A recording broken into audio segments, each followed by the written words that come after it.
Friends, आज इस video में हम जानेंगे जनवरी 2023 से सरकारी कर्मचारियों और पेंशनरों का डीए कितना बढ़ेगा। जैसा कि आप जानते हैं, जुलाई 2022 के एआईसीपीआई के आंकड़े जारी हो चुके हैं और उन आंकड़ों के आधार पर हम यह अनुमान लगा सकते हैं कि जनवरी 2023 से सरकारी कर्मचारियों और पेंशनरों का डीए कितना बढ़ेगा। क्या यह 41% होगा, 42% होगा या 43% होगा। मैं पीसी उपाध्याय डिजिटल दुनिया ट्रेड में आपका स्वागत करता हूं। तो फ्रेंड्स, आइए हम जानते हैं वह कैलकुलेशन जिसके आधार पर हम यह अनुमान लगा सकते हैं कि जनवरी 2023 में डीए की बढ़ोतरी कितनी होगी। तो आइए वीडियो को शुरू करते हैं। फ्रेंड्स, सबसे पहले हम प्रेस रिलीज देखते हैं। Consumer price index for industrial workers July 2022 की प्रेस रिलीज है और इसमें क्या कहा गया देखिए। The all India CPI IW for July 2022 increased by 0.7 points and stood at 129.9। देखिए, हिंदी में भी हम इस प्रेस रिलीज को देख लेते हैं। जुलाई 2022 का अखिल भारत उपभोक्ता मूल्य सूचकांक औद्योगिक श्रमिक 0.7 अंक बढ़कर 129.9 अंकों के स्तर पर संकलित हुआ और पिछले वर्ष की तुलना में देखिए ये कितना हुआ। पिछले माह की तुलना में 0.5% की वृद्धि रही, जबकि एक वर्ष पूर्व इन्हीं दो महीनों के बीच 0.90% की वृद्धि दर्ज की गई थी और इस बार कितनी हुई है, 0.7 की। तो अब हमारा जुलाई 2022 का जो आंकड़ा है वो हमारे सामने आ चुका है और ये कितने पर है अभी, 129.9। अभी हम देखिए laborbureau.gov.in की वेबसाइट में हैं और यहाँ पर प्रेस रिलीज से संबंधित देखिए आगे क्या कहा है। सीपीआई आईडब्ल्यू बेस 2016, तो कब का है इंडेक्स लेटर, जुलाई 2022 का। तो यहाँ पर देख लेते हैं हमारे पास जो अभी तक आंकड़े उपलब्ध हैं वो हैं जनवरी 2022 के। ये कितना है देखिए, 125.1। फरवरी 22 का है 125, मार्च 22 का है 126, अप्रैल 22 का है 127.7, मई का है 129, जून का है 129.2, जुलाई का जो अभी आया वो है 129.9।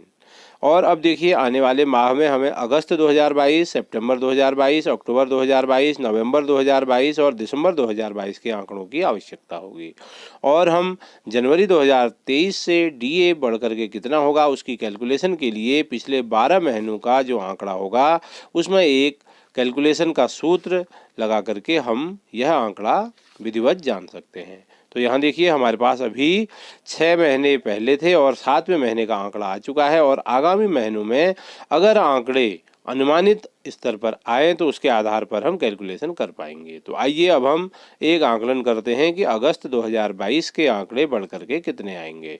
इसी प्रकार सितंबर, अक्टूबर, नवंबर और दिसंबर की हम कैलकुलेशन करेंगे और अंत में हम यह जान सकते हैं कि हमारा जो डीए है जनवरी 2023 से बढ़ करके कितना होगा। तो फ्रेंड, जनवरी 2023 से डीए की कैलकुलेशन के लिए सबसे पहले हमें पिछले 6 महीनों के आंकड़े देखने होंगे।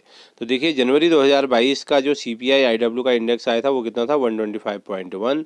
इसके आधार पर डीए कितना हो रहा था, 35.09। उसके बाद फरवरी 2022 में कितना था, 125। देखिए इसमें कोई बढ़ोतरी नहीं हुई थी बल्कि 0.1 पॉइंट का इसमें डिक्रीज हुआ था। तो यहाँ देखिए कितना हो गया, 35.64।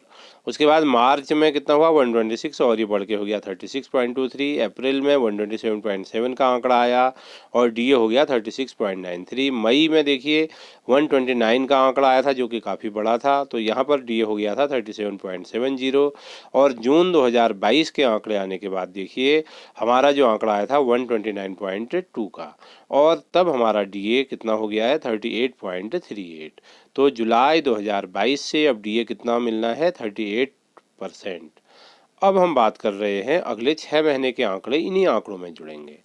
तो देखिए जुलाई में अभी जैसा कि हमने बताया कितना बड़ा था, 0.7। तो इसको अगर हम 129.7 करें तो देखिए हमारा डीए कितना हो जा रहा है, 39, यानी कि 1% की बढ़ोतरी जुलाई के आंकड़ों के आधार पर ही हो गई है। इसी प्रकार देखिए अगर हम अगस्त में भी 0.7% की बढ़ोतरी माने तो हम कितना आ जाएगा यहाँ पर आंकड़ा, 130.2।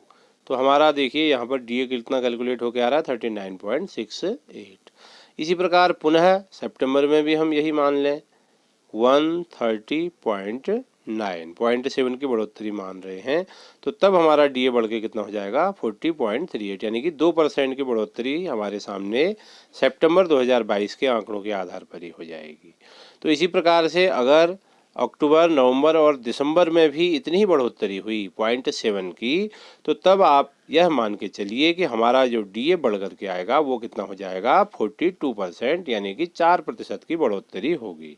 और जिस प्रकार से महंगाई बढ़ रही है तो आप यह मान के चलिए कि लगभग डीए में 4% की वृद्धि अवश्य होगी।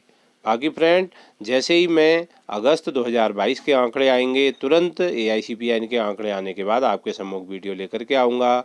उसी प्रकार सितंबर, अक्टूबर, नवंबर और दिसंबर के जब भी आंकड़े जारी होंगे तो फाइनल वीडियो फिर मैं आपके सामने लेकर के आऊँगा कि हमारा डीए बढ़ करके अब कितना होगा। और जहाँ तक मेरा अनुमान है अगला जो डीए होगा उसमें भी 4% की बढ़ोतरी होगी और यह इसी कैलकुलेशन के हिसाब से लगभग 42% होगा। तो यह आप कंफर्म मानिए कि हमारा डीए न्यूनतम 3% तो अवश्य बढ़ेगा और इसमें 4% या हो सकता है 5% की भी वृद्धि हो सकती है। फ्रेंड्स, आज इस वीडियो में हमने जाना जनवरी 2023 से सरकारी कर्मचारी और पेंशनरों का डीए कितना बढ़ सकता है। उम्मीद है आपको वीडियो पसंद आया होगा। अगर वीडियो पसंद आए तो वीडियो को लाइक करें, अधिक से अधिक इस वीडियो को अपने दोस्तों में व्हाट्सएप और फेसबुक आदि के माध्यम से शेयर करें। और आपसे एक रिक्वेस्ट होगी, आपने यह चैनल अभी तक सब्सक्राइब नहीं किया होगा क्योंकि यह नया चैनल है, तो आप नीचे लाल रंग के सब्सक्राइब बटन को प्रेस करके चैनल को सब्सक्राइब कर लें और उसके सामने दिए गए बेल आइकन को भी प्रेस कर लें। आप बेल आइकन को जब प्रेस करेंगे और ऑल नोटिफिकेशन को ऑन करेंगे तो जब भी मैं नया वीडियो लेकर के आऊंगा तो सीधे आपके यूट्यूब में उसका नोटिफिकेशन आपको प्राप्त हो जाएगा। फ्रेंड्स, जो पहला चैनल था मेरा वो इसी नाम से था, लेकिन उसकी स्पेलिंग अलग थी, उसमें कुछ तकनीकी दिक्कतें आ रही थी। जब भी मैं कोई बड़ा वीडियो जैसे ITR आदि आपके सम्मुख लेकर के आता था तो उसको अपलोड होने में बहुत दिक्कतों का सामना करना पड़ रहा था, इसलिए मैंने सेम उसी नाम से नया चैनल बनाया है। आपसे एक रिक्वेस्ट होगी, निवेदन होगा, इस नए चैनल को आप अवश्य सब्सक्राइब कर लें और बेल आइकन को भी प्रेस कर लें, क्योंकि अब नए जो भी मेरे वीडियो होंगे वो इसी चैनल में आएंगे।